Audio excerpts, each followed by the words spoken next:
And the angels which kept not their first estate, but left their own habitation, he hath reserved in everlasting chains under darkness unto the judgment of the great day. Welcome, friends. I'm your host, Zen Garcia. This is Momentary Zen here on Revolution Radio. This is a Wednesday evening live broadcast. We stream out of Athens, Georgia, East Coast, United States of America from 8 to 10 p.m. Eastern. And as always, it's my great honor to be joined by you this evening for fellowship. We will continue to look at all things esoteric and to examine the illusion parading as reality. This evening will be a follow up on what I had covered 2 weeks ago when talking about the testimony of a South African Sangoma Sanusi Credo Mutwa, who is, along with some other members of his family and his great aunt, he and her being the only two living, well, both have since this testimony came out, have, I believe, passed on. Credo was 90 years old about a decade ago, and his aunt was even older, and whether they had apprenticed anybody else into this knowledge and passed it on, I'm uncertain. But without a doubt, he was a prominent voice when it came to the esoteric truths of what is revealed in the scripture and how it ties into and is associated with what we are contending with as world. And it also confirms the first prophecy contained in the Bible in Genesis 3:15, with there being enmity between what is referenced as the seed of the woman and the seed of the serpent, and that there are, in fact, two bloodlines here upon the world, one dedicated to evil, the other to light, and that these two bloodlines, lineages, progenies, have been at contention with one another going all the way back to the garden with the murder of Abel by his half-brother Cain. And that what we see currently is this bloodline, the children of Cain, the children of the serpent, working from the shadows covertly to press and oppress humanity, the rest of humanity, as far as the children of Adam, the seed of the woman, and that the powers, the principalities, the rulers of darkness and spiritual wickedness in high places, they are the Oz behind the mask, which has been manipulating for very long time now and orchestrating the collective fate and destiny of humanity and pushing us towards what is revealed in the scripture as the final beast kingdom. And that in this day and age, certainly we are seeing the plot of what they have even written about and what they have spoken about in the Illuminati secret covenant, the protocols of the learned elders of Zion, the occult technology of power, that the controlled controlled opposition, the false left-right paradigm, the order out of chaos, the ensuing madness and slaughter, an economic crisis that would bring industry worldwide to a standstill, and then the madness spilling onto the streets of America, that there would be racial wars and tensions, and the minorities coming against one another as the madness spreads, and the looting and all of that has been written about for hundreds of years, and now we find it taking precedence in the realities that we all live, wherever you may be, in whichever part of the world. That this is something that is not centered on any one nation, but that, a particular event, in this case, the murder of George Floyd, that this was a catalyst and was a opportunity for the elites to subjugate, subvert, and usurp what is the movements of social justice, and taking them from nonviolent protests into utter chaos, that now we see emerging what is the underpinnings of the whole Orwellian Brave New World, and that the 1984 police state tyranny and the boogeyman of which to blame and point the finger of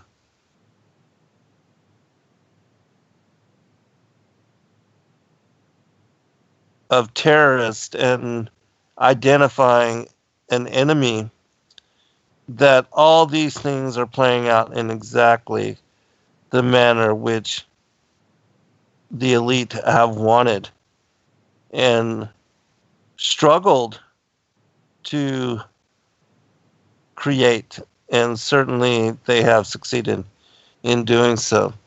And so tonight we're going to talk a little bit about and share a little bit more with regard to the whole concept of the prior times. And I guess I should first give update. And I'd like to thank those individuals that have reached out that wanted to help. I do have the hard drive, which had so much of my information saved, and which has the latest versions of the two books that I had been working on and busy wanting to release. One which was mostly complete, the Vestures of Light and the Rod of Wonder. I know that there's some things that I need to correct and smooth over with that particular edition, but also the Pre-Adamite book that I had added much information before that system went down and I was unable to access the file. I'm hoping that to hear back any day now as to whether they were successful in pulling off that information and saving it to another place. And so keep praying that they are successful in doing so. And should that happen, I should be able to, within a week of receiving the information, then be able to get the Word file converted into PDF and release it for publication. And so many of you have already pre-ordered this particular book, and I am hoping to, again, get it out to you as soon as possible. I do believe it will be the foremost authority on this particular topic, and only because it will include much which anybody that's writing about these topics and that I've heard speaking about them, they've not included a lot of what will be released for the first time, even an excerpt from the book of Navi, which is part of the Thracian Chronicles. And those of you that know and have followed my work know that the Thracian Chronicles are not yet available in English, and that they are still being worked on as far as the translation of them. And but I have received the blessing of the Thracian Church to release at least a portion of this text for the first time into print, and it's specific to this particular topic. And so I'm excited to include it in the last chapter of this book. And that, thank you, Marshall, who will be joining me in broadcast sometime very soon. He's the editor of what is the Coleman Bible, and that releasing one of those versions. He is also the one that released the Scroll of Thothis, which is included within that huge book of wisdom text, and it is also specific to the Atlantean myth and that of the reign of the dragon lords in the prior times. And he has also approved me being able to share that with you as community. And so I am excited to include that material within this book as well. And so those of you that have followed the numerous shows that I've done, I mean, there must have been the world that then was, and for this they are willingly ignorant.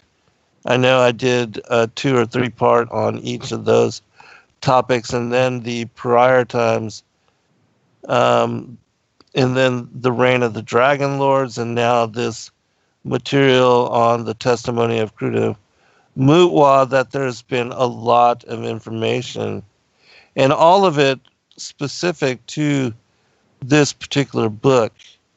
And I wanted to, make sure that it was out there, not only to pique your interest and to give you an idea of those things that I had been writing about and writing upon, but I also wanted to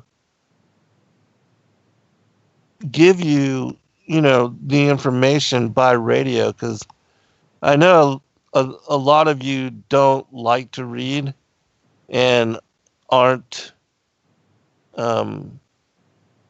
ones to sit down and read a 400-page book, which this book will be in excess of that, as is a lot of my other books. And I'm sorry that, I find it difficult to write very short books.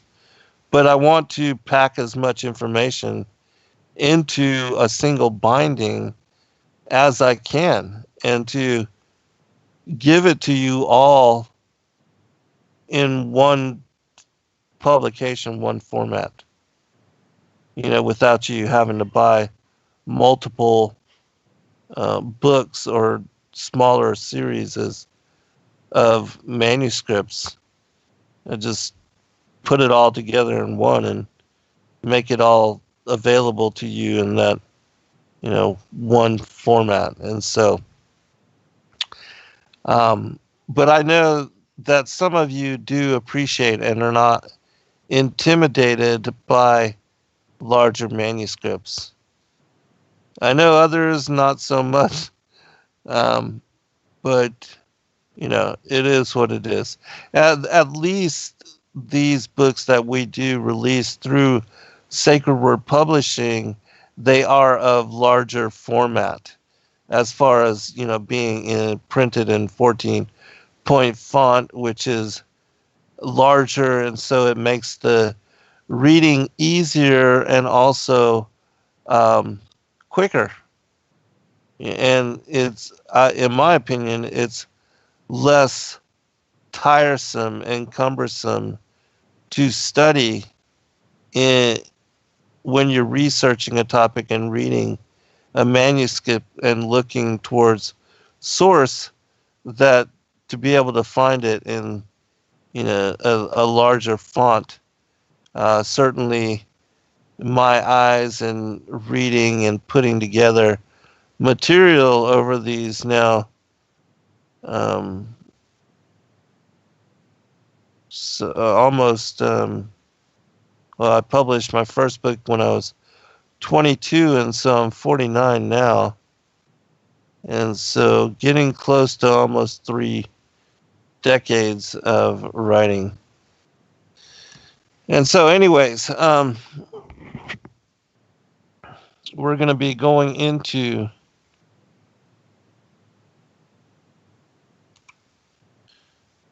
the work of Credo Mutwa, and I'm going to be sharing from an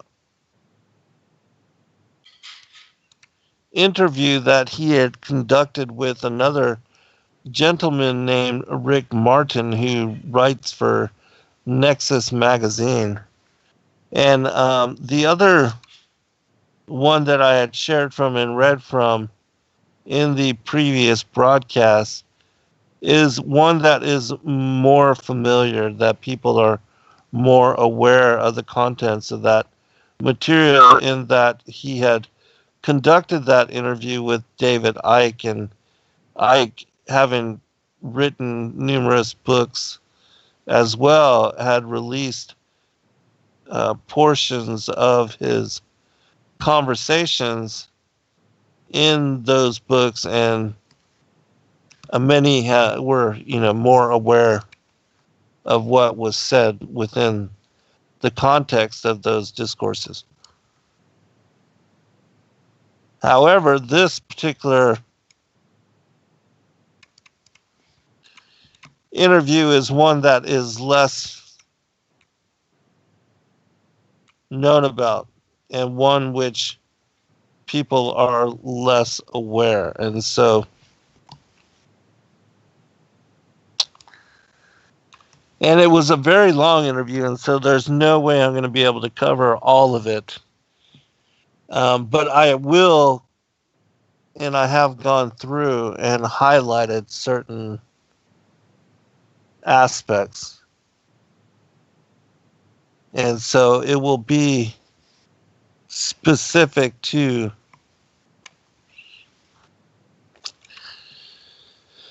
the topic of the Dragon Lords and how they ruled in the ancient times.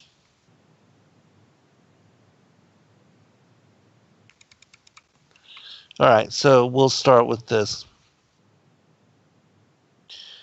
Our readers are aware of the existence of the shape-shifting reptilian extraterrestrials, and what I would like to discuss with you concerns the specifics of their presence, their leadership, their agenda, and their methods of operation at this time. And so the first question I would like to ask you is, can you confirm that shape-shifting reptilian extraterrestrials do in fact exist on our plane of existence at this time? It says planet, but I'm taking the liberty to reveal to you the truth of cosmology as well. And if they do, if you can confirm this, will you please be specific about them? Where do they come from?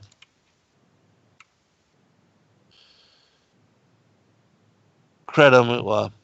The people of Rwanda, the Hutu people, as well as the Watusi people state, and they are not the only people in Africa who state this, that their very oldest ancestors were a race of beings whom they called the Emmanuela, which means the Lords who have come. And some tribes in West Africa, such as the Bambara people,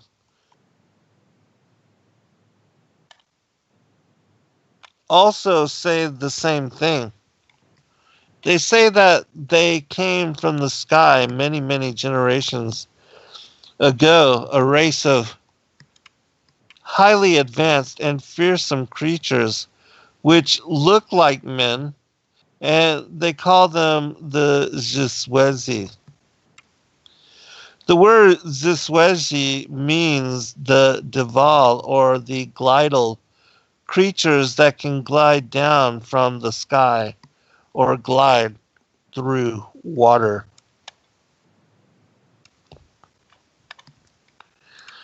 Everybody, sir, has heard about the Dogon people in the Western Africa country who all say that they were given culture by the Nomo beings.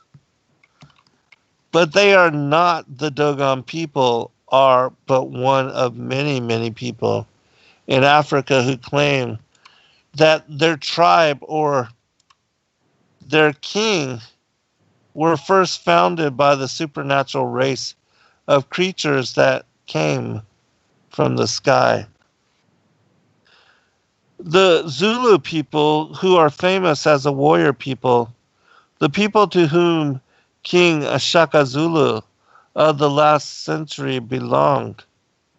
When you ask a South African white anthropologist what the name of Zulu means, he will say it means the sky.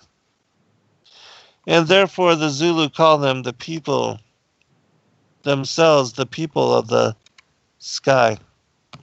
But that, sir, is nonsense. In the Zulu language, our name for the sky, the blue sky, is Sibakabaka. Our name for interplanetary space, however, is Izulu. And the Waduzulu, which means interplanetary space. The dark sky that you see with stars in it every night also has to do with traveling, sir. The Zulu word for traveling at random, like a nomad or a gypsy, is Izula.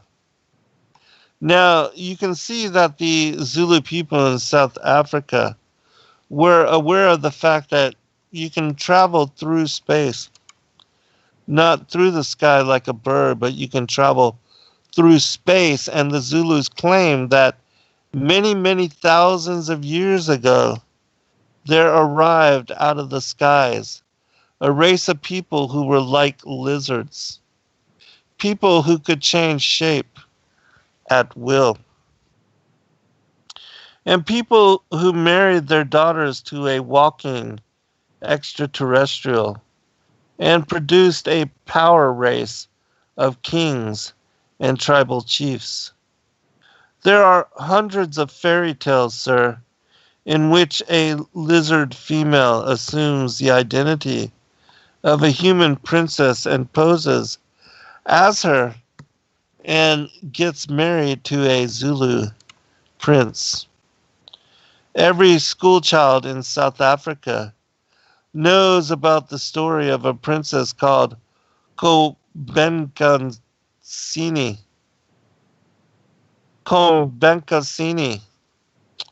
Kombenkasini was to have married a handsome prince called Kakaka, a name which means the enlightened one. Now, one day while Kombenkasini was gathering firewood in the bush, she met a creature called an Mbulu. And this Mbulu was a lizard which has the body and the limbs of a human being, but with a long tail. And this lizard spoke to Princess Combekansini.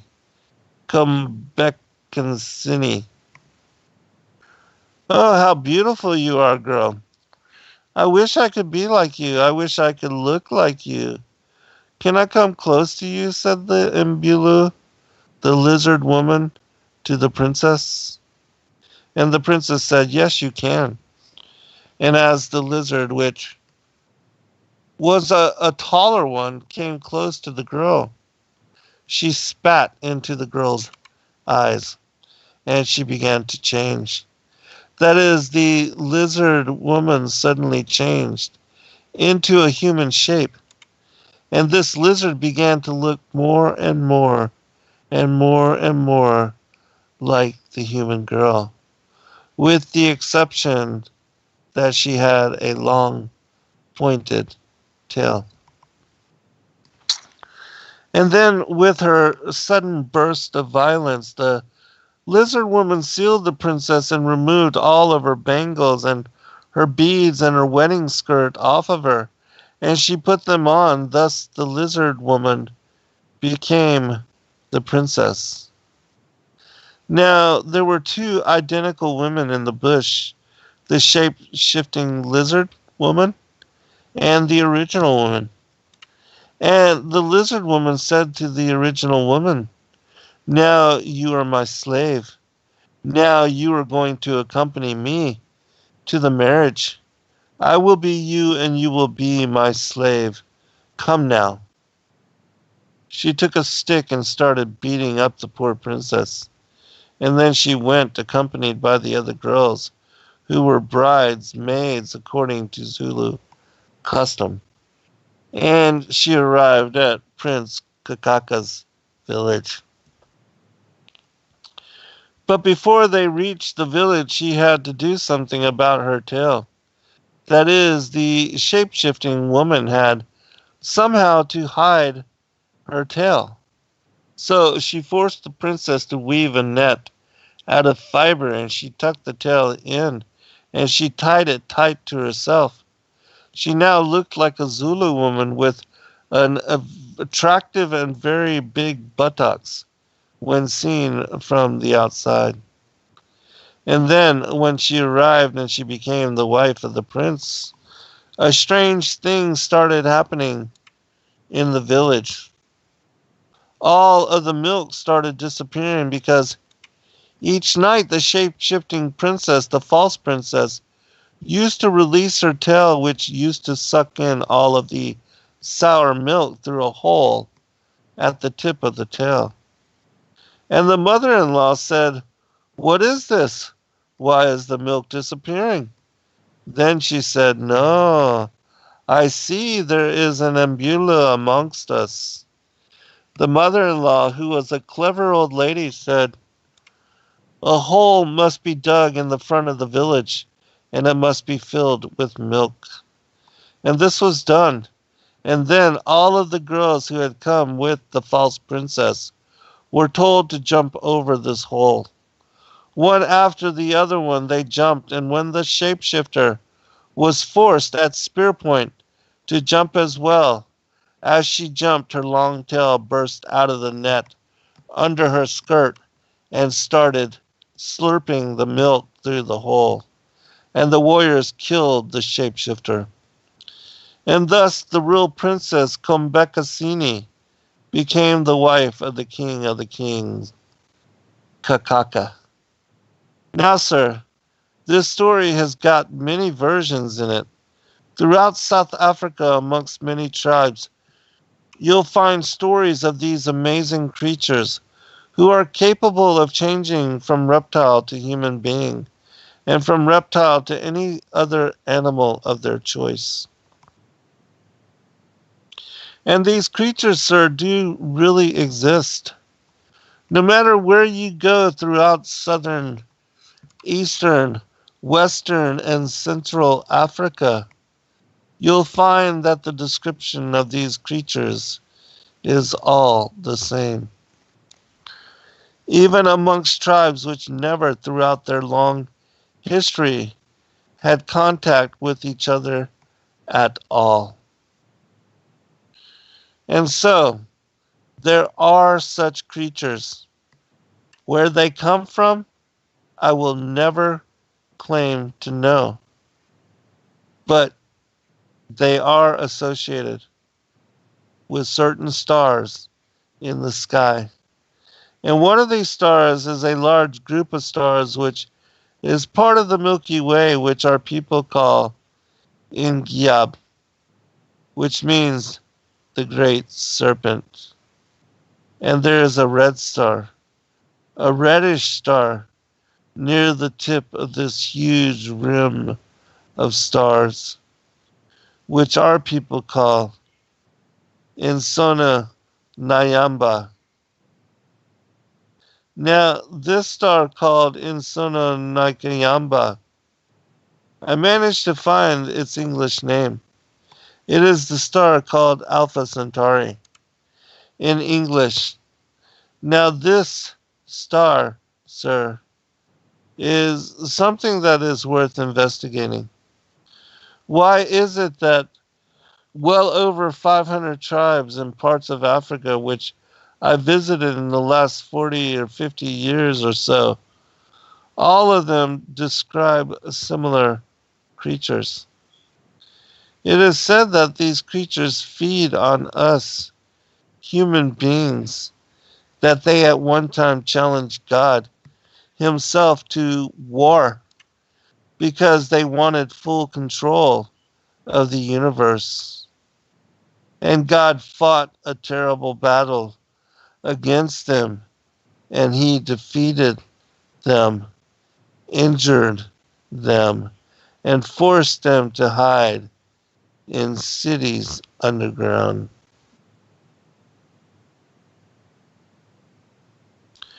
They hide in deep cavities underground because they are always feeling cold. In these cavities, we are told there are huge fires which are kept going by slaves, human, zombie-like slaves.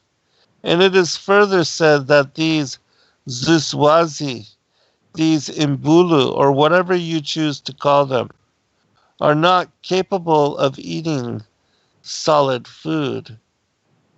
They either eat human blood or they eat that power, the energy that is generated when human beings on the surface of the earth are fighting and killing each other in large numbers.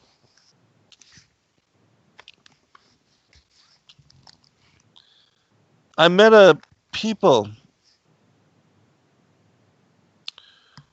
who have fled from the early Masaki in Rwanda from years ago. And these people were horrified by what was happening in their country. They said that the slaughter of the Hutus by the Watusi and the Watusi by the Hutus is actually feeding the Emanuela monsters. Because the Emanuela like to inhale the energy that is generated by masses of people being terrified or being killed by other peoples. Now, let me point out an interesting thing, sir. If you study the language of all African nations, you find within the languages of our people words which are similar to Oriental, Middle Eastern, and even Native American words.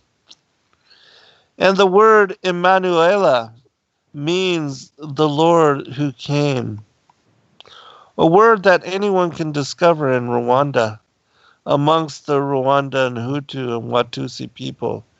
It's very similar to the Hebrew word Emmanuel, which means the Lord is with us.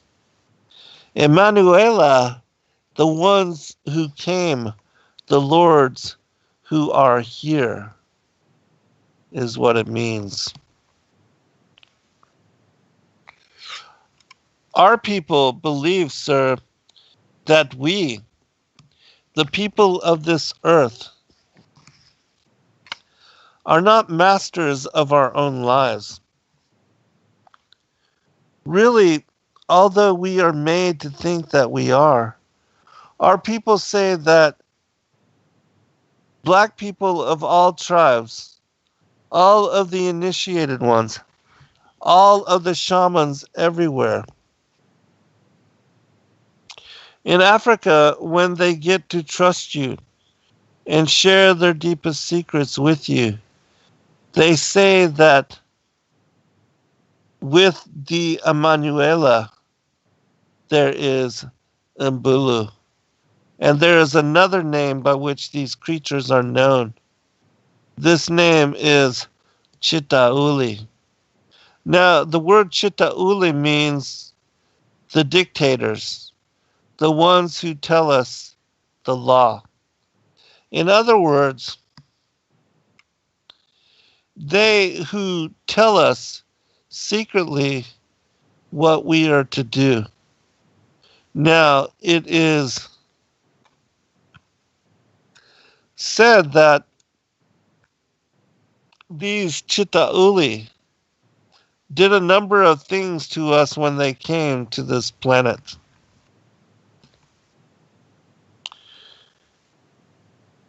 Please forgive me, and also let me also tell you that as I'm reading through this interview, that there are portions which I have excluded and I have left out, and so when I read, if a paragraph sounds weird in picking up the story, that's probably because there's a portion that I excluded that was not specific to the topic of the Dragon Lords. And there are a number of different, as far as the whole interview, like the story of the destruction of Africa, the creation of AIDS, even Credo Mutwa's own abduction experience, and also how he had ceremoniously, ritually partaken of the eating of what was a piece of flesh from a gray alien. And that having consumed this particular piece of flesh, it had hallucinogenic properties and almost led him to his death. And it heightened his senses over several months' time to such degree that the experience was extremely profound for him. And he has described so in his testimony. But I'm just, again, excluding some aspects of the interview and trying to stay specific to the topic of the Dragon Lords, and as it pertains to the prior times and even to modern times and how they currently do rule over as the powers, the principalities, the rulers of darkness and the wickedness, the spiritual wickedness in high places. And so, returning to the story. Please forgive me, but I must share this story with you. It is one of the strangest stories that you find everywhere in Africa, in shamanic secret societies and other places, where the remnant of our ancient knowledge and wisdom are still preserved. It is that originally, and this is very interesting because this is specific to a passage in the Bible which I'll share with you, but it's talking about the prior times. And this is also found in my book as well. It is that originally the earth was covered by a very thick blanket of fog or mist that people could not actually see the sun in the sky except as a nimble of light. And they also saw the moon at night as a gentle claw of light in the sky, because there was this heavy mist, and the rain was always falling in a steady drizzle. There was no thundering, however. There were no storms. The world was thickly covered with great forests, great jungles, and people lived in peace on earth at that time. People were happy, and it is said at that time, we human beings did not have the power of speech. We only made funny sounds like happy monkeys and baboons, but we did not have speech as we now have it. And in those centuries, people spoke to each other through their minds. Now, consider what I just read from when I share this passage from the Bible. These are the generations of the heavens and the earth when they were created in the day that the Lord God made the earth and the heavens, and every plant of the field before it was in the earth, and every herb of the field before it grew. For the Lord God had not caused it to rain upon the earth, and there was not a man to till the ground. But there went up a mist from the earth and watered the whole face of the ground. And the Lord God formed man of the dust of the ground and breathed into his nostrils the breath of life. And man became a living soul. And the Lord God planted a garden eastward in Eden. And there he put the man whom he had formed.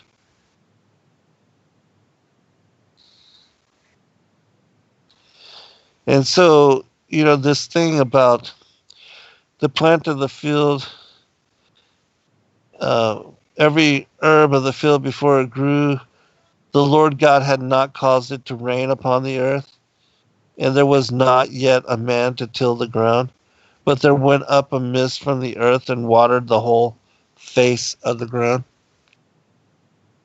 I'm going to read that account from Credo once more.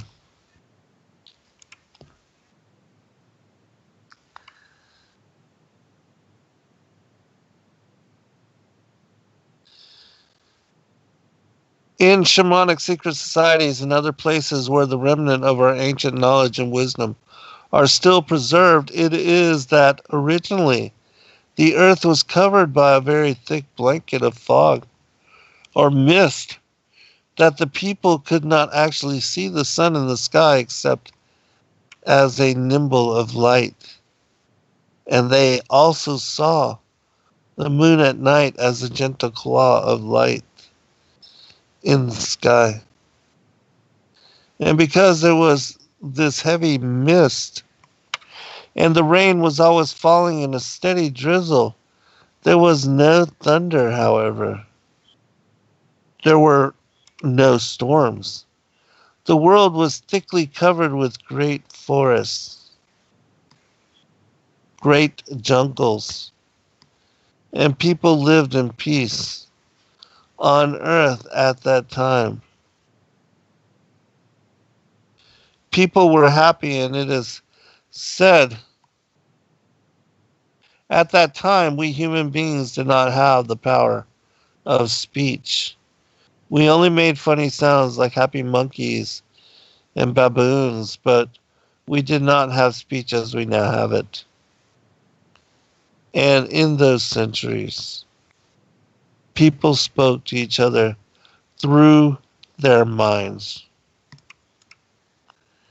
A man could call his wife thinking about her, thinking about the shape of her face, the smell of her body, and the feel of her hair as a woman.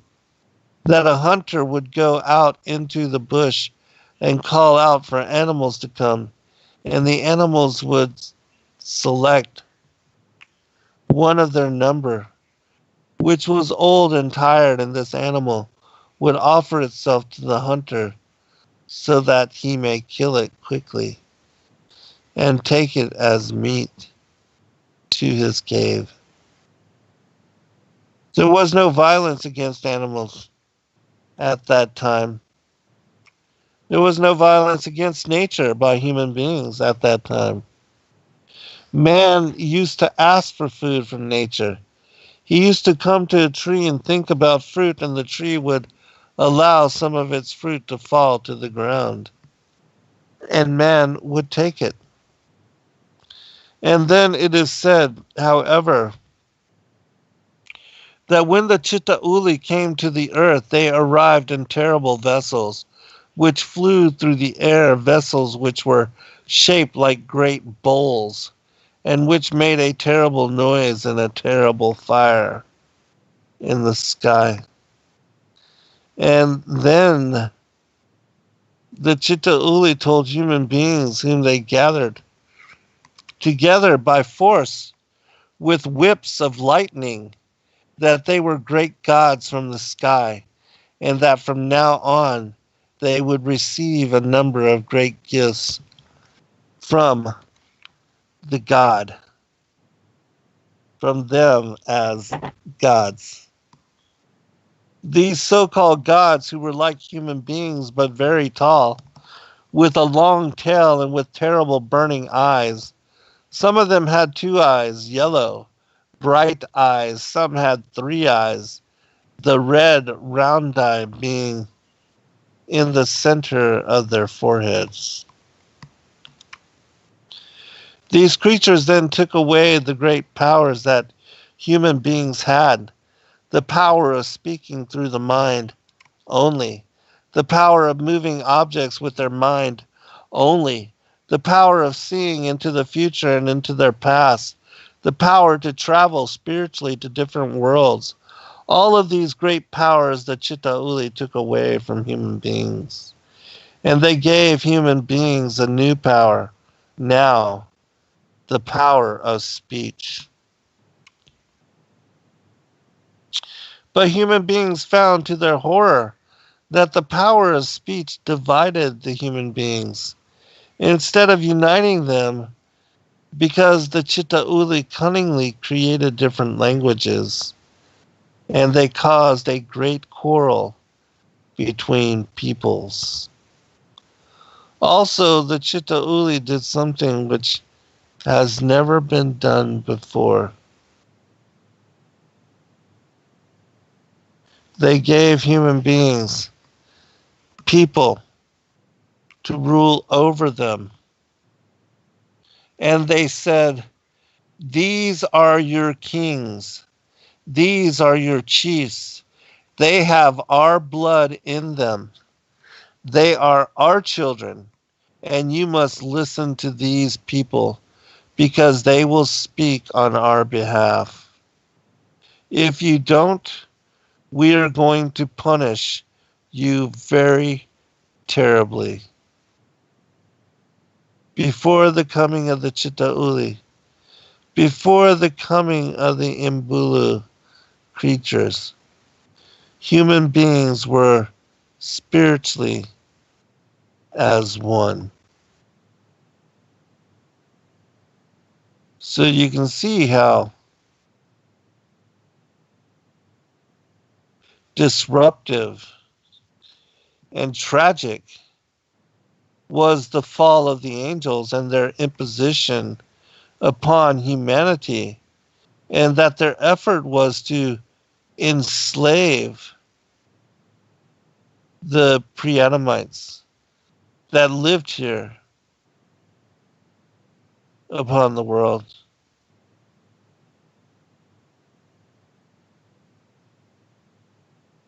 It was difficult for those that were alive at that time to not get caught up in the influence of these particular deities. And that being as powerful as they were and as ruthless as they were, it was easy for them to establish themselves, to deceive us, and to make themselves, in being like the Most High, to become the pantheon of gods and goddesses by which the antediluvian peoples worldwide accepted as their gods and goddesses, even to the point that they would offer up their brothers, their sisters, their parents, their children in blood and ritual sacrifice. That's how deceptive the strategy of these powers, principalities, these rulers of darkness, how ruthless they were in establishing their control and the matrix of control in imposing their will over us. And when we return from the break, I will read the passage from the Emerald Tablets, which those of you that are familiar with my work, you know that it is one of my most favored passages, but it's so important for you to become familiar with these words. They will help you to make sense of what is going on. And again, it is confirming witness to the bizarre nature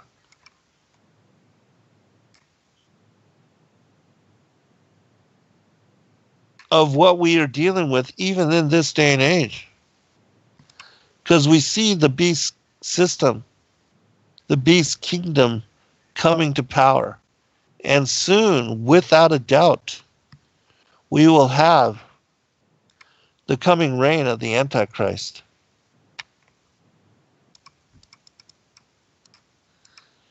And so I'll share that when we return from break. But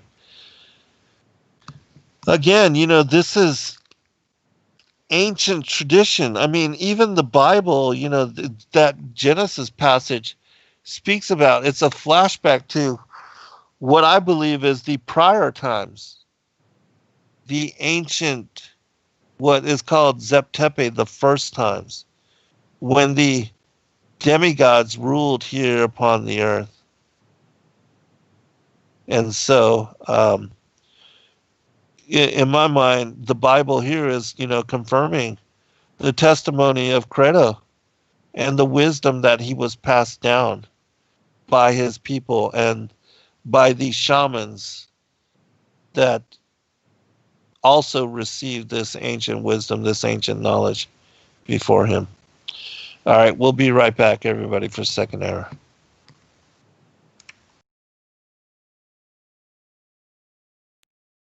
The seeker of lost paradise may seem a fool to those who have never sought the other worlds. Christ told us in Revelation 2, "Remember from whence thou art fallen, and do the first works." What many people don't realize about the fall of humanity is that Adam and Eve were initially bright-natured and that they were placed into the garden of God to dress and tend it, and that being deceived and tempted and eating from the fruit of the tree of the knowledge of good and evil, that in that moment that you touch thereof you shall die, that they come under the authority of death in those moments, and since their fall have been banished from the place of the immortals. This concept becomes very clear in the work of the forgotten Edenic books of Adam and Eve. And as we study and read into this material, this knowledge will come to light, and it will help you to understand that being restored to our bright nature, our first estate through Christ, that the reason he had to take on embodiment and enter into mortal flesh form was in order to not only redeem the ancestors of Adam, the children of light, but also to rectify us and to restore us to our first estate in this manner, defeating death and bringing forth salvation with the promise of the cross.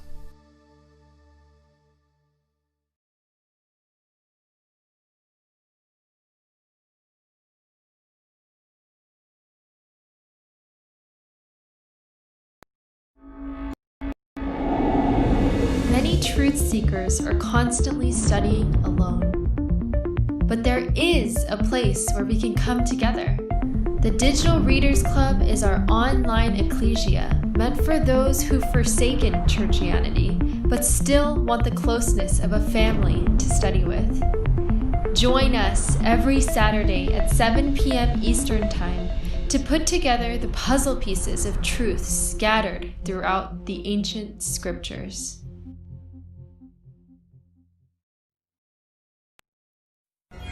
Every day, questions arise. Are the stories in the Bible true? What if I told you that there are hundreds of confirming witnesses, which give intricate detail to the stories in the Bible?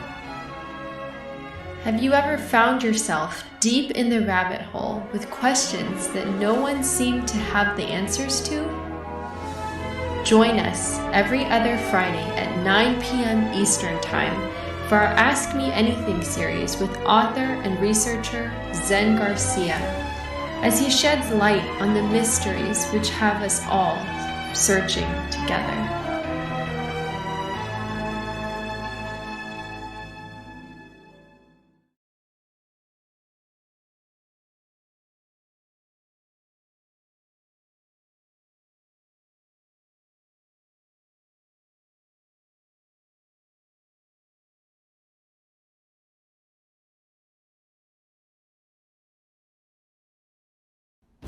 Your partnership with Sacred Word Publishing goes further than the publishing of ancient manuscripts and weekly video content. You also make a huge impact across the earth in orphanages in Myanmar, India, Uganda, and Kenya. Your support is crucial for the development of the ecclesia of real truth seekers. We thank you for joining us in hosting Secrets Revealed, Momentary Zen, the Digital Readers Club, Ask Me Anything series, and other shows that have helped lead so many to the truth of salvation. Become even more involved? Please visit Zen Garcia, this is Momentary Zen here on Revolution Radio. And so I want to clarify, I did see in the chat room, which when we get to the breaks, I do have a little opportunity to look through the chat and to try to address your questions. So if you do have questions during the break, try to list them there and I will, try to address them. But to clarify who I'm talking about with the Dragon Lords, these are the pre-Nephilim. These are the fallen angels that rebelled against the Most High, that went to even, I had read about how Credo talked about how these beings went to war against their God, and that they were cast out of the heavens for having done so. Now, you can find confirmation of these particular deities, these particular beings, in both the New Testament, where Christ says in Luke chapter 10, verse 18, I saw Satan like lightning fall from the heaven. And that was because it was Yeshua, the Word, that had cast him out when they rebelled against him. And this you can find confirmed in the second book of Enoch, chapters 29 and 30, which I will read from right here to give you an idea as to how far this goes back. And again, it was after the rebellion which took place in the first day, the creation of the angels, the rebellion, the war in heaven happened, and the earth being destroyed. All that happened in the ancient times. And so, from chapter 29 and 30, the book of the secrets of Enoch, it says, and one from out of the order of angels, having turned away with the order that was under him, conceived an impossible thought, to place his throne higher than the clouds above the earth, that he might become equal in rank to my power. And I threw him out from the height with his angels, and he was flying in the air continuously above the bottomless. And then on the third day I commanded the earth to make grow great and fruitful trees, and hills, and seed to sow, and I planted paradise and enclosed it, and placed as armed guardian flaming angels, and thus I created renewal. And so you can see that this goes back to the second day, when the firmament incidentally was put into place as a impenetrable barrier to, in my opinion, to lock in the fallen angels into this time-space dimensionality, but to also separate them and to place a barrier between them and what is the Most High God, the throne room and the heavenly temple, of which they are no longer allowed to be in proximity. And so, again, these are the rebel angels, the fallen angels, before the Nephilim, before even the modern creation of humanity. So I hope that helps you to understand. All right, we're going to return back to the testimony of Credo Mutwa. I've got lots I want to be able to cover through. And so,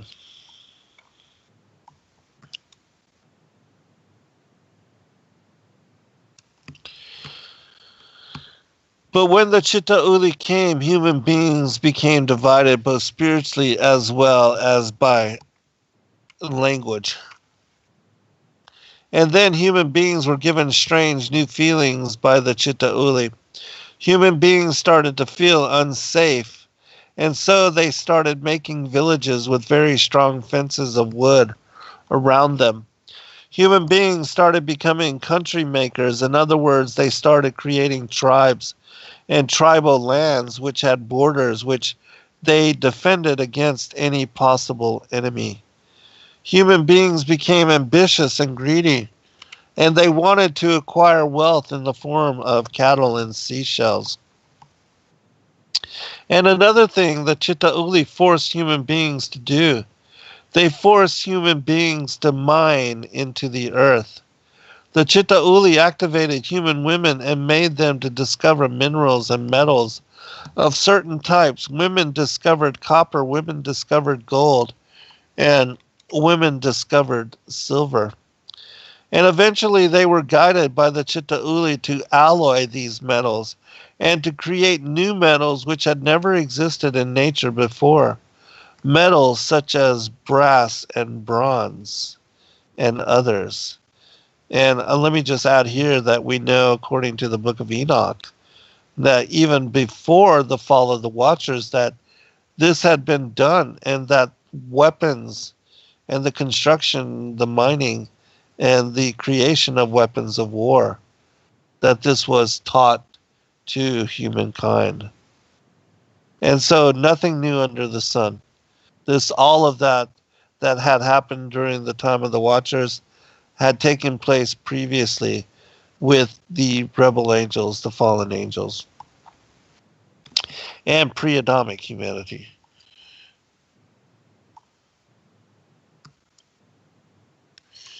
Now, the Chittauli further removed the sacred rain-bringing mist from the sky, and for the first time since creation, human beings looked up and saw stars, and the Chittauli told human beings that they had been wrong in believing that God dwelt under the earth. Remember, well, actually, I covered this in a show, but I had talked about how when the earth became without form and void, that the thick mist, this fog that had encompassed the earth, that because of that you were unable to see into the night sky or to even see the luminaries, that it was like a time of just always drizzling mist. But then after the destruction of the First World Age, that's when there started to be rain and storm systems, and the sun and the stars and the moon were seen for the first time. And it's interesting because I wrote about this in my book, and this is exactly what Credo says. And I'll just remind you that chapter 8, and Azazel taught men to make swords and knives and shield and breastplates, and made known to them the metals of the earth and the art of working them, and bracelets and ornaments and the use of antimony and the beautifying of the eyelids. So, these same things were taught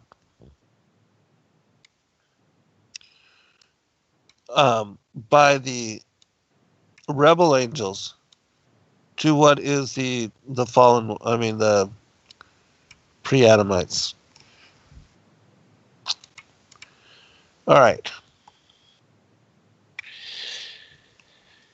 Now, all these things, if you bring them together, they show that whether people laugh at this or not, whether people scoff at this or not, there is a certain power that is guiding we human beings towards the dark river of self-destruction. And the sooner the many of us become aware of this, the better perhaps we might be able to deal with it.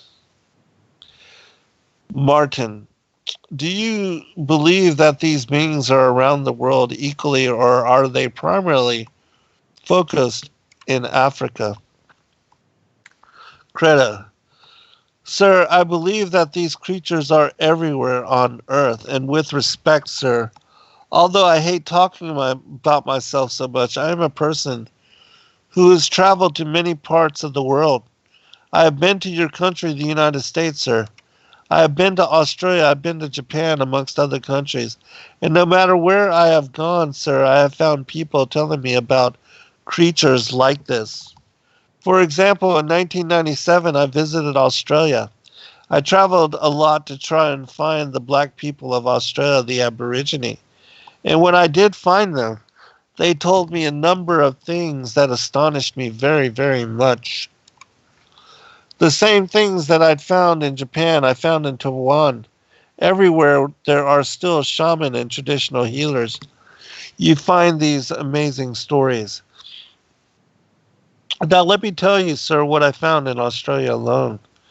That the Australian Aborigine people who call themselves the Kuri, which means our people, the Kuri people of Australia, believe in a great creating god called Bayami, sir. A Kuri shaman, in fact, several of them, drew me a picture of this Bayami, and one of them showed me a rock painting representing this strange creator god who came out of the stars. And when they placed their drawing in front of me, what they showed me was a Chitta Uli. I recognized it from my African initiation. It had a large head, it had large eyes, which were stressed by the artist. It had no mouth, and it had long arms and incredibly long legs.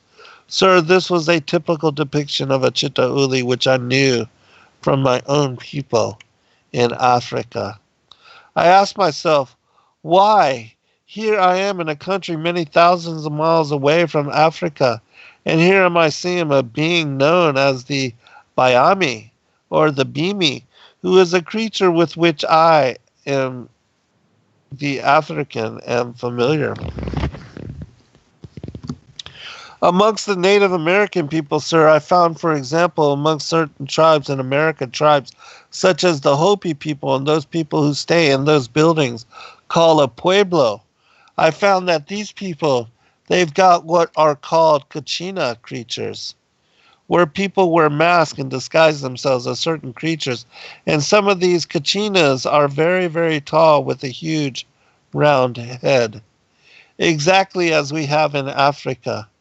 I found similar creatures in America. In Africa, we call these creatures igwugu, or we call them by another name called chinyawu. The kachina of the Native American people and the chinyawu of our people are identical beings. Now, why should this be when we're American, Native people, and Africans in contact? When? This is one of the greatest mysteries of all time, sir. It is one of the many things that I found throughout the world which left me utterly amazed. There are such creatures, and the sooner skeptics among us face up to this fact, the better it shall be. Why is humankind not progressing? Why are we running around in a great circle of self-destruction and mutual destruction? People are basically good, I believe this. People don't want to start wars. People don't want to destroy the world in which they stay.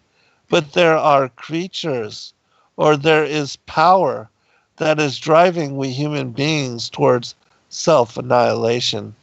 And the sooner we recognize this, the better. I think that is very well said.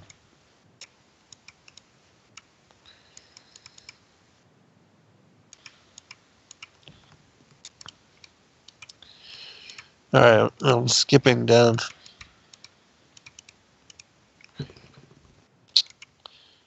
To another portion. All right. I don't care what skeptics say. Please forgive me when I really get hot under the collar. I don't care what skeptics say, but there is a force destroying Africa. And I am not buying the nonsense that it is the bankers of the IMF and other big banks. You don't kill the goose that gives you the golden egg, so why would the bankers want to destroy Africa? There is another force behind these people, a terrible alien force which does things behind the scenes, and the sooner we recognize this, the better. It is very common for human beings who are in trouble to blame forces other than those inside themselves. But I have studied the situation in Africa since the end of the Second World War and before, and I have evidence that points to an alien force at work in Africa.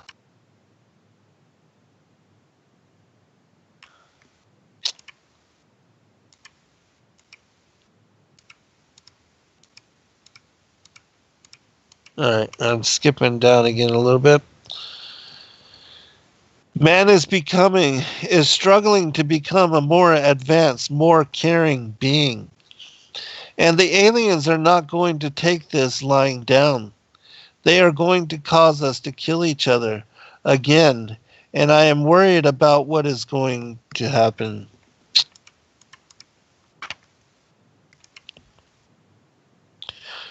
We believe, sir, that the Mantindanani the tormentors, the Greys, are really servants of the Chitta Uli, which, that's, the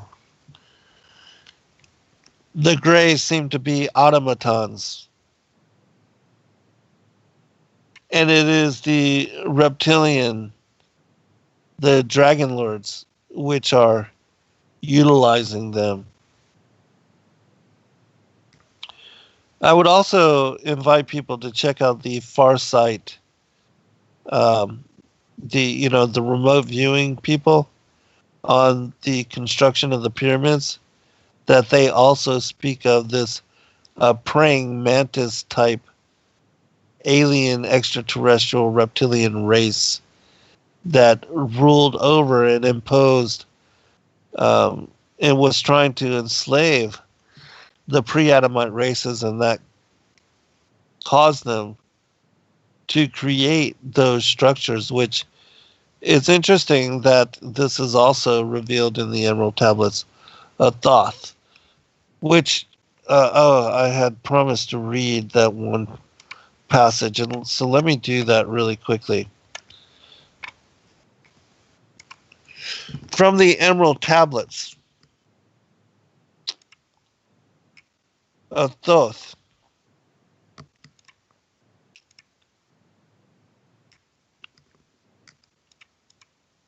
This is the 8th tablet.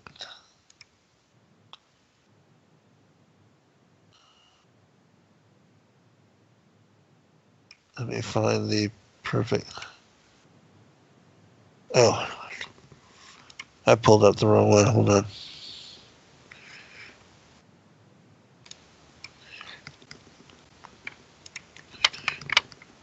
That was 12.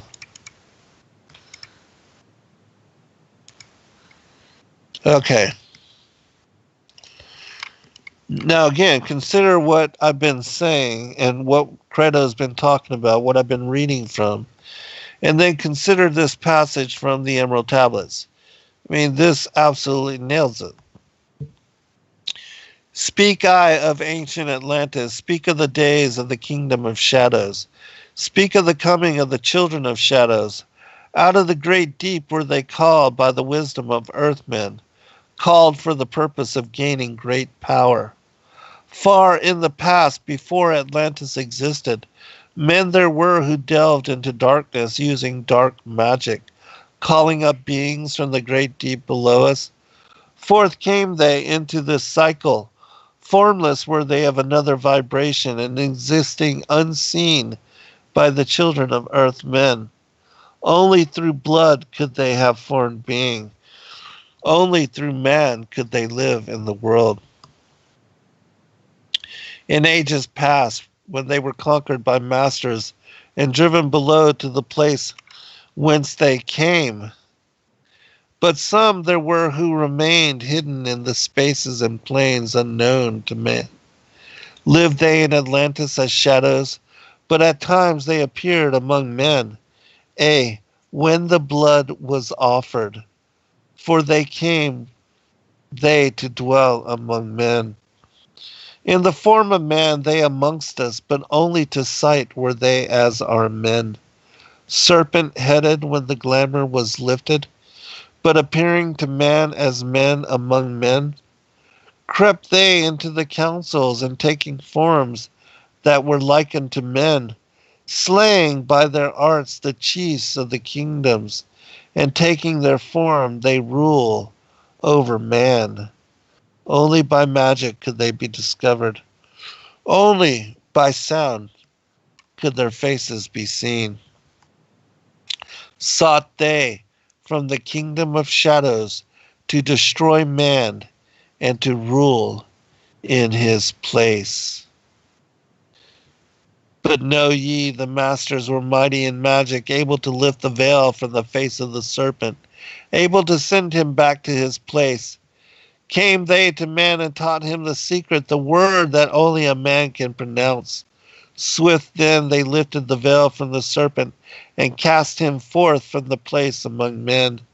Yet beware, the serpent still liveth in a place that is open at times to the world, Unseen they walk among thee, in places where the rites have been said. And again, as time passes, onward shall they take the semblance of men. Remember, Daniel, they shall try to intermingle themselves amongst the seed of men. I mean, this is fully what this passage is talking about and revealing. All right, continuing with Credo. And that they, contrary to what white people think a wrong thing, sir, many that the Mantindanani are experimenting with us. They are not, I repeat, they are not. Anyone who has been through the hells of these beings will tell you that there's nothing experimental in what they do.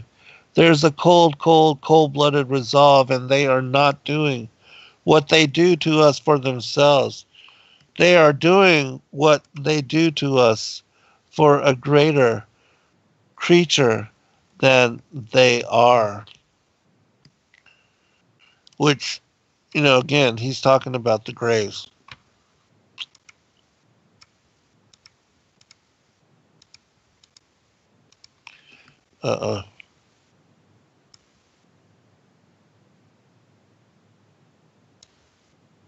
Okay, yeah, I have to skip. I was considering reading you the portion of the abduction, but we don't have time to do that.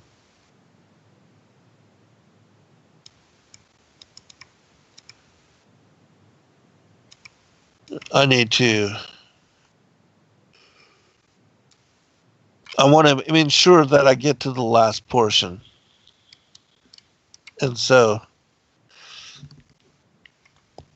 we'll continue with this.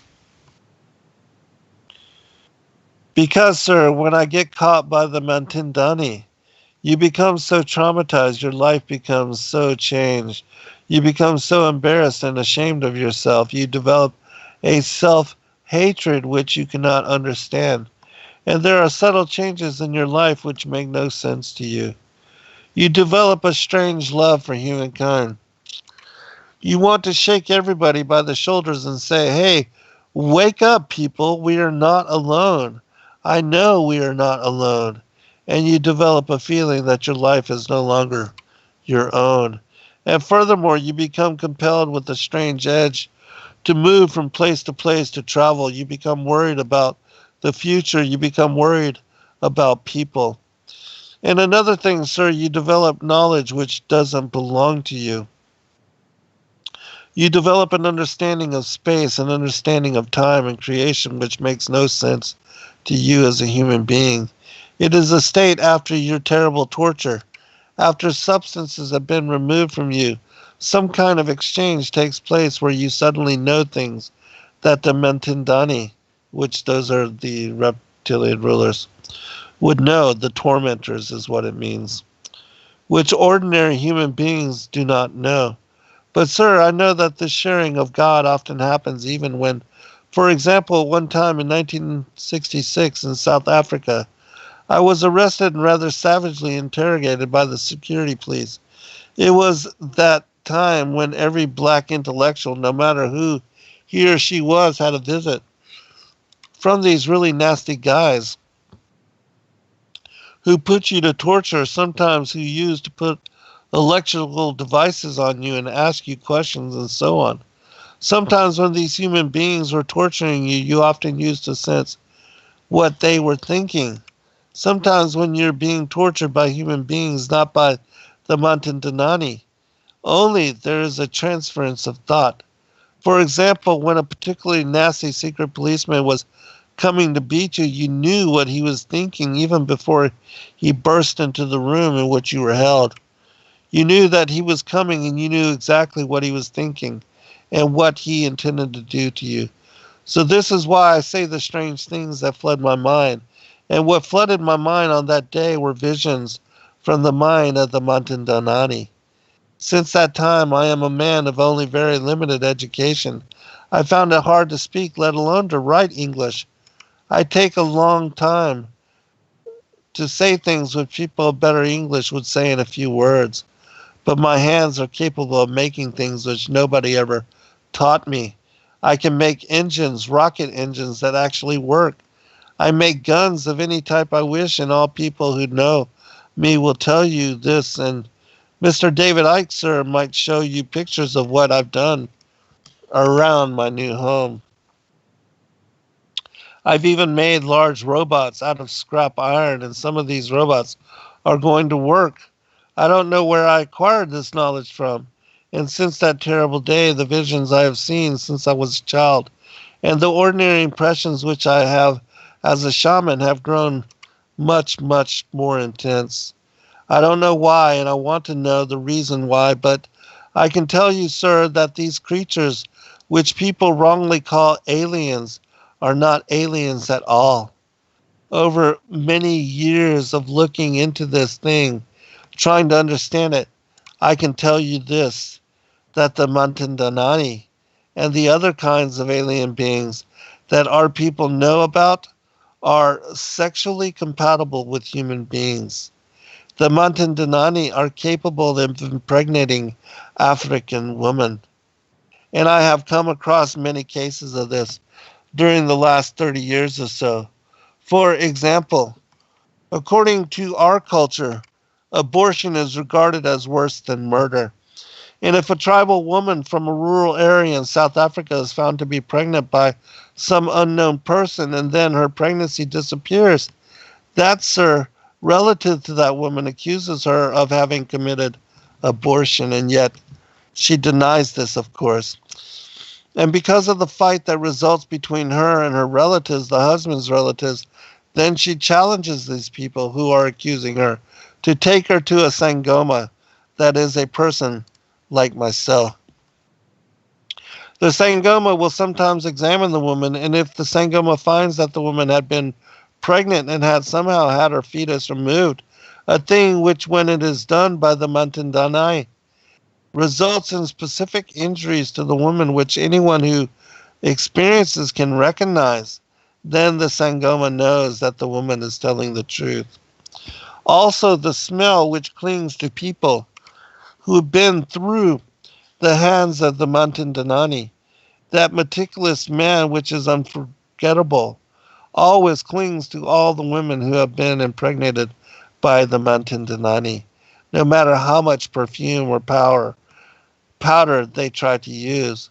So that is why many such cases land on the doorstep of my life. A Sangoma brings such people to me in large numbers because they think I am the best one to help in such problems. So in the last 40 years or so, I have received many women who have actually been impregnated by the Mantandanani, and their pregnancies mysteriously terminated, leaving the woman feeling defiled, feeling guilty, and rejected by her family.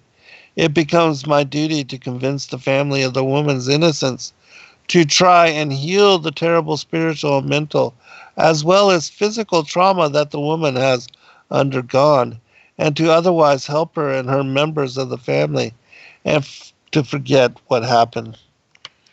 No, sir. If these aliens are from a faraway planet, why are they able to impregnate women? And why did that strange creature, which was naked with red pubic hair, which climbed over me on that working table, why did it have an organ which, though slightly different from that of a normal woman, was still a recognizable female organ?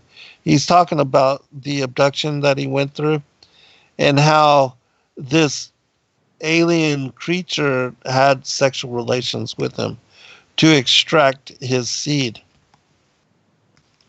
And this is what many, abductees, they speak about as having happened to them. Sometimes it's just, the machines that are used to take the seed from you. The creature's organ was in the wrong place. It was slightly more in the front where that of a normal woman is between the legs, but it was recognizable and it looked like a female organ. It had hair like a woman's organ. So, sir, I believe that these so-called aliens don't come from far away at all. I believe they are here with us, and I believe that they need substances from us, just as some of us human beings use certain things from wild animals, such as monkey glands, for certain selfish purposes of our own. I believe, sir, that we should study this dangerous phenomena very, very clearly and with objective minds. Far too many people fall into the temptation of looking upon these aliens as supernatural creatures. They are just solid creatures, sir. They are like us, and they, furthermore, I'm going to make a statement here which will come as a surprise. The gray aliens, sir, are edible. Now, I'm not going to go into that story either, but as I said, he had a supernatural experience in ingesting and eating the flesh of a gray alien. The Mantantanani are not the only alien beings that we Africans have seen and know about and have got stories to tell about.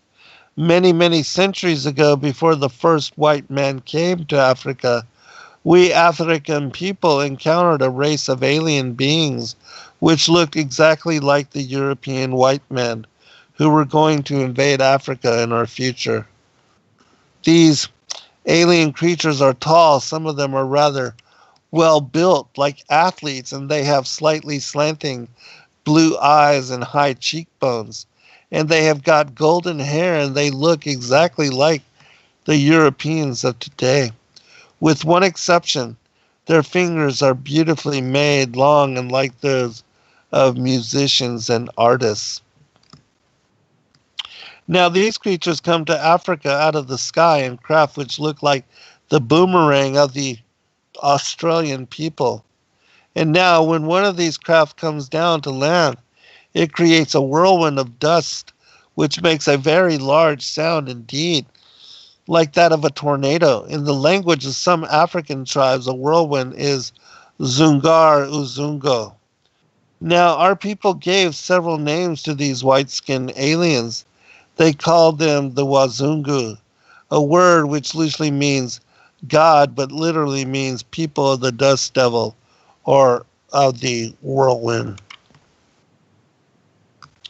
And our people were familiar with these Wazunga from the start. They saw them, and they saw that some of them, in fact, many of these Wazunga, carry what appears to be a sphere made of crystal or glass, a sphere which they always playfully bounce like a ball in their hands. And when a force of warriors tries to capture a Wazunga, the Wazunga throws this ball into the air, catches it in his hands, and then disappears. But some Wazunga were captured by Africans in the past and forcibly kept prisoner in the villages of chiefs and in the caves of shamans. The person who had captured the Muzunga, as he is called in singular, had to make sure that he kept the glass globe well hidden from the Wazungu. So long as he kept the globe hostage, the Muzungu could not escape. And when Africans saw the real Europeans, the white men from Europe, they transferred to them the name Wazungu.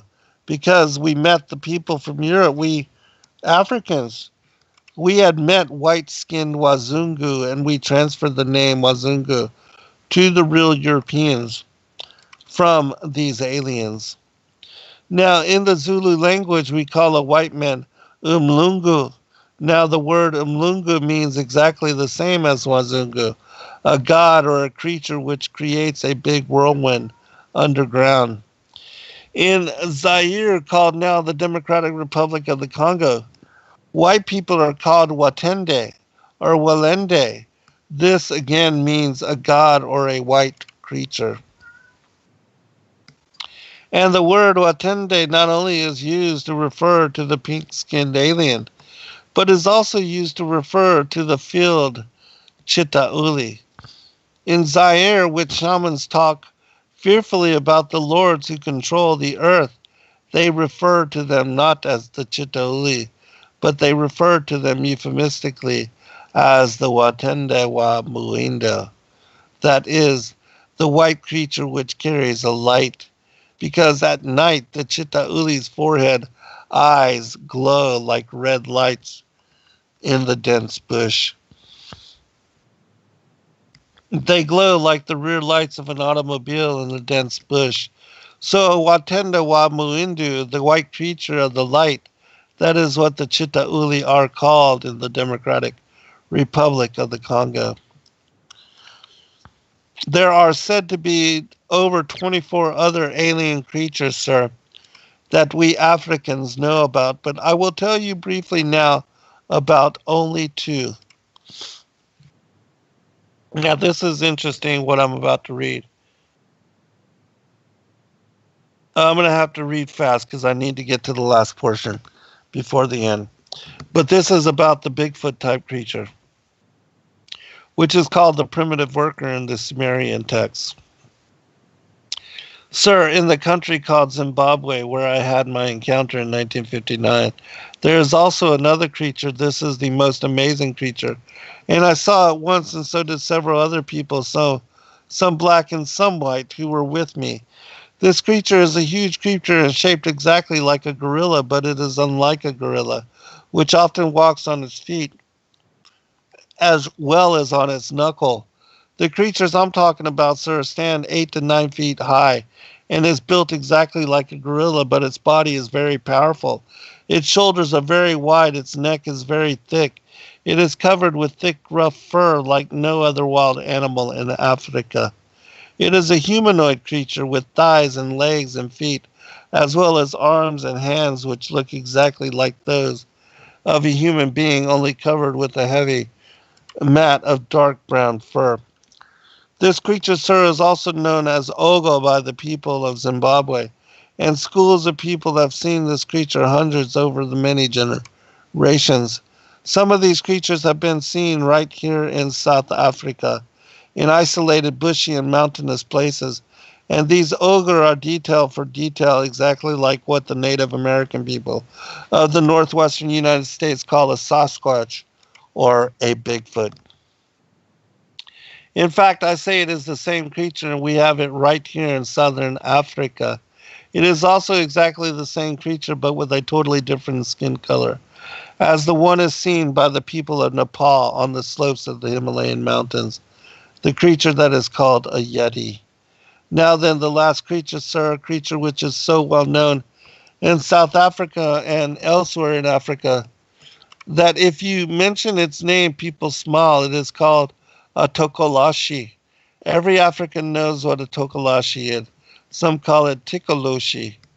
It looks like a very nasty looking teddy bear in appearance, and its head is like that of a teddy bear, but it has got a thick, sharp, bony ridge on top of its head. The ridge goes from above its forehead on the back of its head, and with this ridge it can knock down an ox by butting it with its head. This creature causes the black people in certain places to raise their beds on bricks, one brick laid on top of the other, one about 3 feet above the ground. And you find this all over South Africa. This tokoloshi likes to play with children and has been seen hundreds of times by school children in various parts of South Africa, even in recent times. Sometimes it will terrorize children by scratching them as they sleep, leaving long parallel scratches on the child's back, and upon a child's thighs, scratches that become infected and itch terribly. All right, I have got to skip down to the very last part.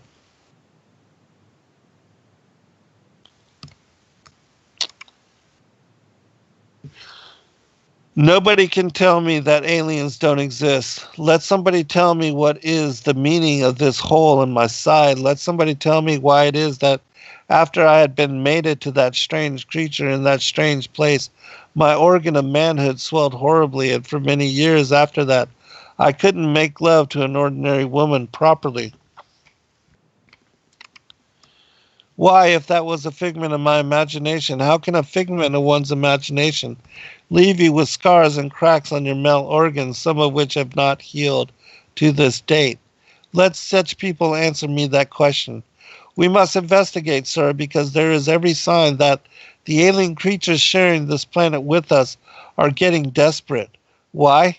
Because you see, there is a great fight shaping up, and anyone who thinks deeply about such things can see this fight coming.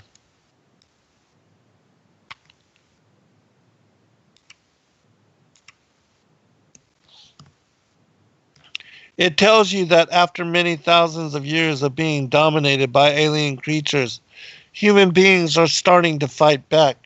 Human beings are starting to care about the world in which they live and in which they find themselves. But the aliens, the Chitauli, the Mantindani, call them what you will, are not going to take that lying down. They are going to punish us as they did centuries before. The aliens once destroyed a nation whose name has come down to us Africans, the nation of Amari. It is said that the kings of Amari, this fabulous country which we believed lay beyond the setting of the sun, were refusing to do what the Chitaulis were telling them to do. The kings at that time were refusing to sacrifice their children to the Chitauli. They were refusing to make war on fellow human beings in order to sustain the Chitauli with their God's image. It is said that the Chitauli brought down a fire from heaven. They took fire from the sun itself and they used it to burn that great civilization away. They caused earthquakes and tidal waves and destroyed the great civilization of the red people of the long green hair, who are said to have been the first people ever to be created on this earth. It is said that the Chitauli allowed only a few surviving people to escape the destruction of Amariri, and that they are prepared to do this again in the very near future. All right, I have to skip down to the last part.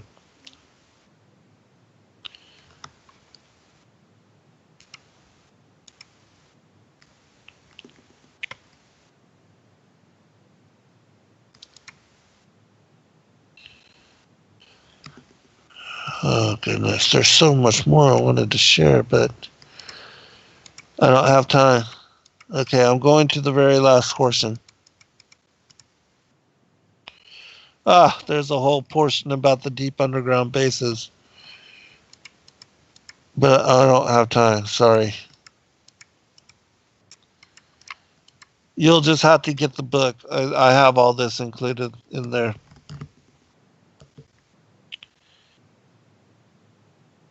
Now, there's another thing, sir. It is that one of the things that the Chitauli like to do in their underground caves, where many fires are always kept ablaze. We are told that it is when a Chitauli gets sick and start to lose a large area of skin on its body. It's said that there's a disease that the Chitauli suffer from, which causes them to lose large areas of the skin, leaving only raw flesh. This story is important too, but I'm going to just summarize. It's about, well, I'll just read this portion. Then, when the girl escapes, she runs, but she is pursued over a long distance underground by flying creatures, which are made of metal, and she is recaptured when she reaches the height of fear and exhaustion. Then she is laid on an altar, usually a rough rock flat on top. Then she is cruelly sacrificed, sir, and her blood is drunk by the sick Chitauli, which then recovers. But the girl must not be sacrificed until she is very, very frightened, because if she is not frightened, it is said that her blood will not save the sick Chitauli. It must be the blood of a very frightened human being indeed. Now, this habit of chasing a victim was also practiced by ordinary African cannibals, sir. In Zululand, in the last century, there were cannibals who used to eat people, and their descendants, even today, will tell you, if they trust you, that the flesh of the human beings who has been frightened and made to run over a great distance while trying to escape tastes far better than the flesh of someone who was simply killed.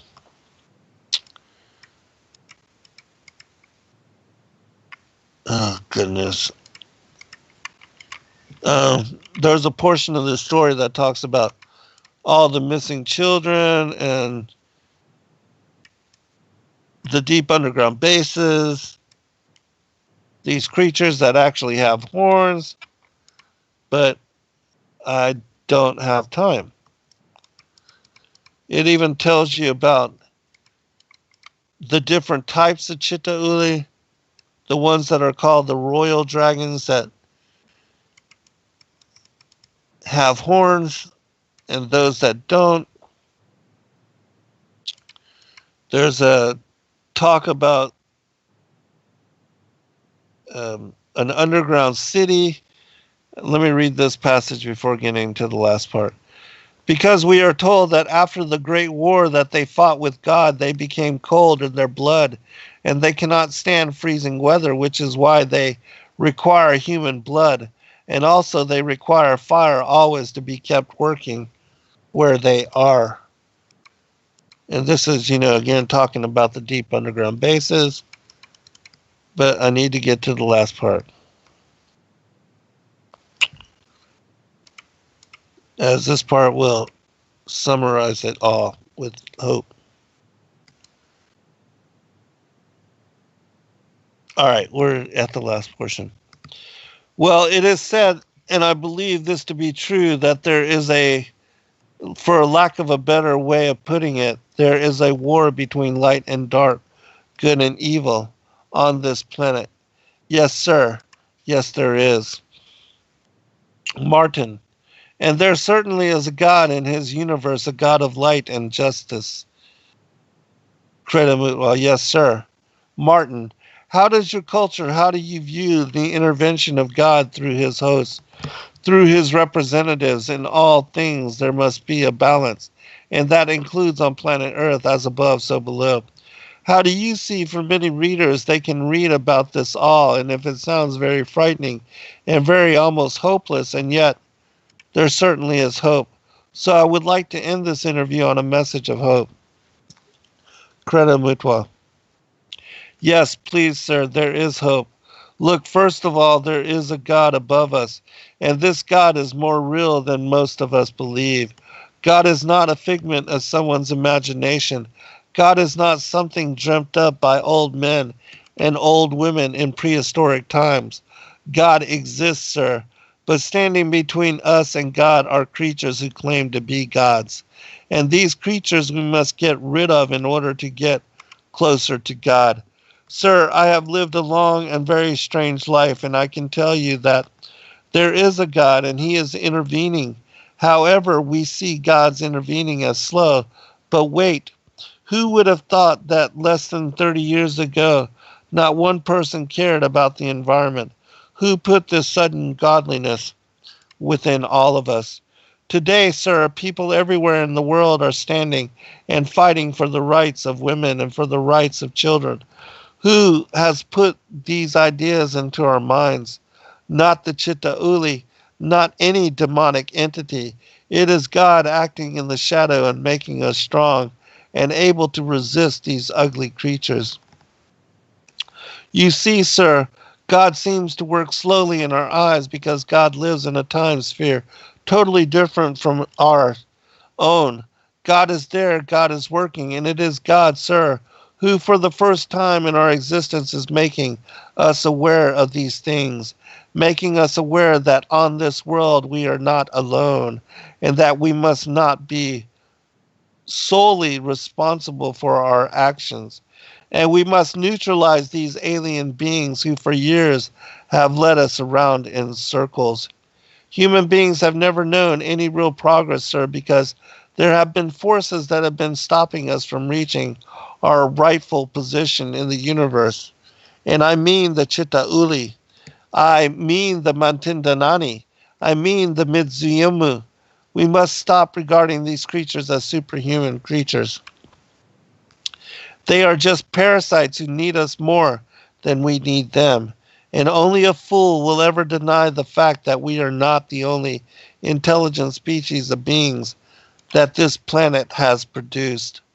All over Africa, there is overwhelming evidence that once there were gigantic human beings who walked this planet. In the days of the dinosaur, there are footprints in granite, each one 6 foot long by 3.5 feet wide. Footprints of mature human beings, sir, which date back thousands of years, millions of years. Where did these giants go? Who knows?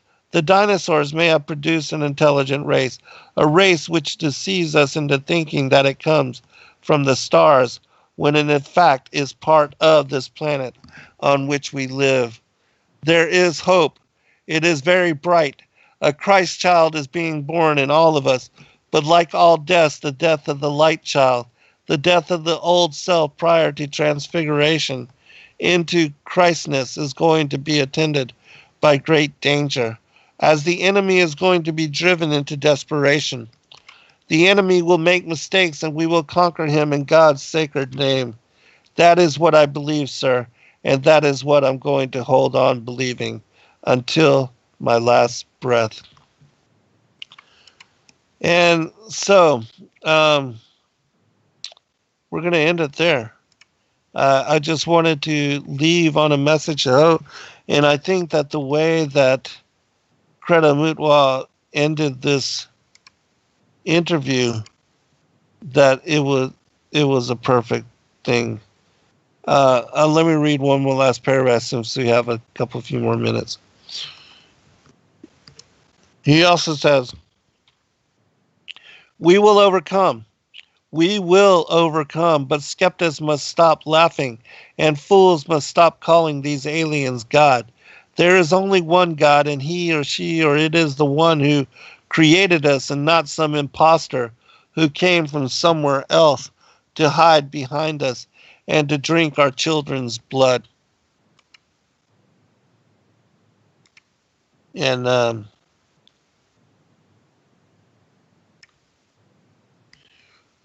wow, there is more, but all right, last paragraph. Exactly, and also to confront people with the fact that there is no reason to fear anything. If we go from a perspective of making information available, this should be available to every single person on this blooming planet. Why the hell are they trying to threaten you to keep quiet? It's so ridiculous. Let it be. Stop assassinating and ridiculing and destroying people by churning up fear. This is the perspective I come from, and I'm sure David as well, and obviously you as well do too. I don't have fear anymore. It's time that we speak out and that we acquire a consciousness of a global, common consciousness and get this thing to the front. And I couldn't agree more. And so I want to thank you, Credo Mutwa, for your stance in siding with truth and revealing this incredible information. And God rest your soul, brother. I hope that you are in heaven and that you are enjoying paradise. And I hope that we can all join together in reunion at some point.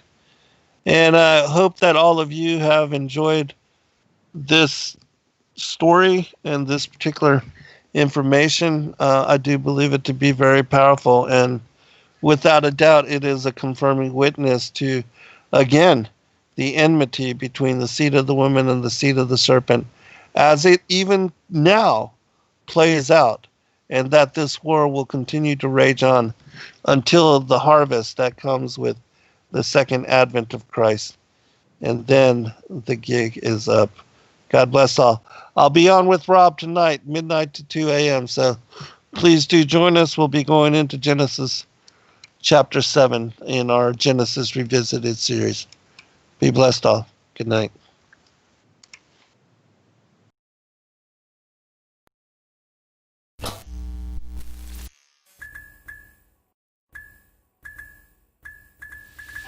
Thank you, everybody, for joining us for this video and this broadcast. We appreciate all of you and thank you for your patronage. Please do like and subscribe and share with your friends. God bless all of you in your seeking.